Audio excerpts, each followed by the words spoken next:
Baiklah, Assalamualaikum warahmatullahi wabarakatuh. Perkenalkan, nama saya Sirli Habibah dengan NIM 204210220, Prodi Pendidikan Guru Madrasah Ibtidaiyah, Fakultas Tarbiyah Keguruan, Universitas Sultan Taha Saifuddin Jambi. Baiklah, video ini saya buat karena untuk memenuhi mata UTS mata kuliah Al-Quran Hadis. Nah, baiklah, di sini saya akan menjelaskan hukum ilmu tajwid. Yang pertama ialah pengertian hukum ilmu tajwid.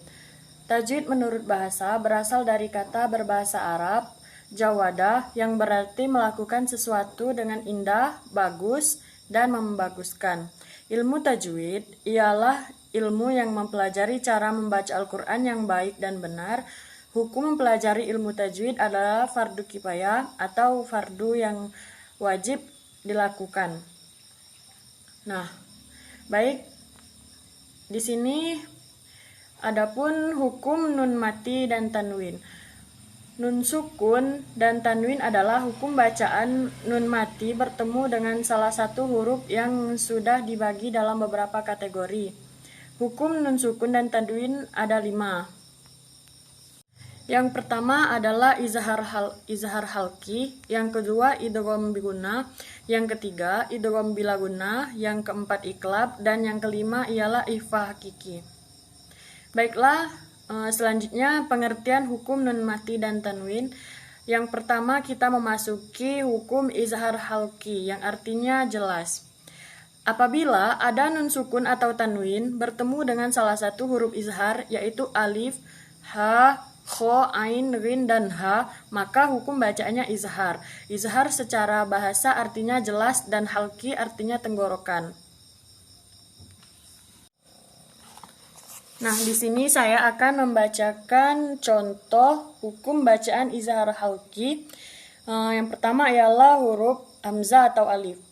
Contohnya ialah hasidin iza, yaitu tanwin bertemu dengan alif. Yang selanjutnya ialah huruf H, salamun hiya.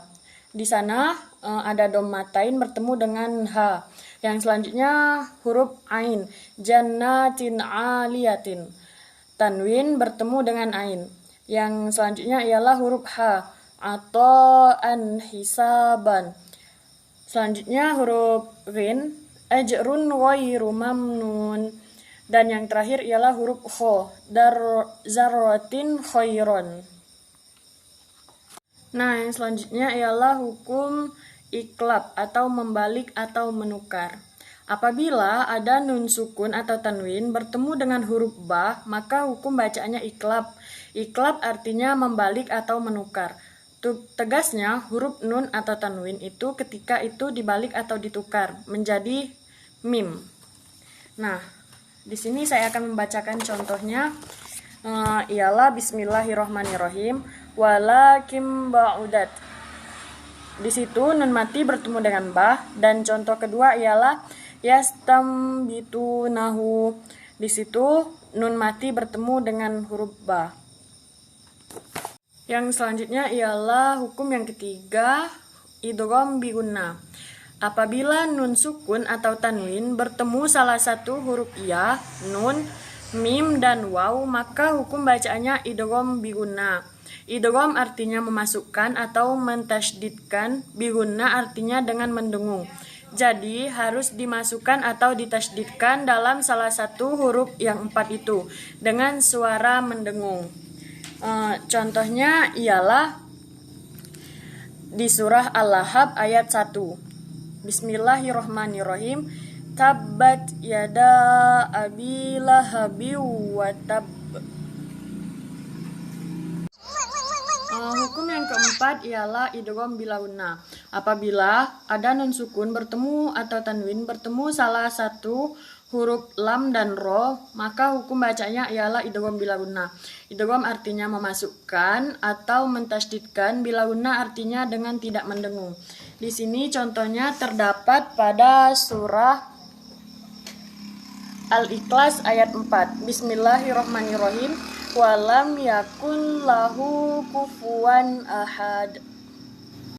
Yang selanjutnya ialah hukum nun mati dan tanwin atau hukum ilmu tajwid. Yang terakhir ialah ikhfa.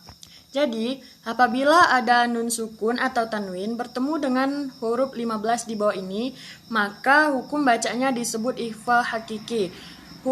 Huruf 15 itu ialah ta, sa, jim, dal, zal, zai, sin, shin, so, do, to, zo, fa, kof, dan kaf. Nah, huruf-huruf itu ialah semua huruf hijaiyah selain huruf izhar halki, idgham biguna, idgham bilaguna, dan iklab. Ikhfa artinya menyamar atau menyembunyikan, hakiki artinya sungguh-sungguh atau benar-benar. Dan cara membacanya samar-samar antara izhar dan idgham. Artinya harus terang, tetapi disambung dengan huruf yang di depannya dengan mendengung. Contoh dari hukum ikhfa ialah Bismillahirrahmanirrahim, famasya. Nah, baiklah, selanjutnya itu tadi, demikianlah penjelasan sedikit dari saya tentang hukum bacaan ilmu tajwid dalam Al-Quran. Baiklah, lebih dan kurangnya saya mohon maaf. Wabillahi taufik wal hidayah. Wassalamualaikum warahmatullahi wabarakatuh.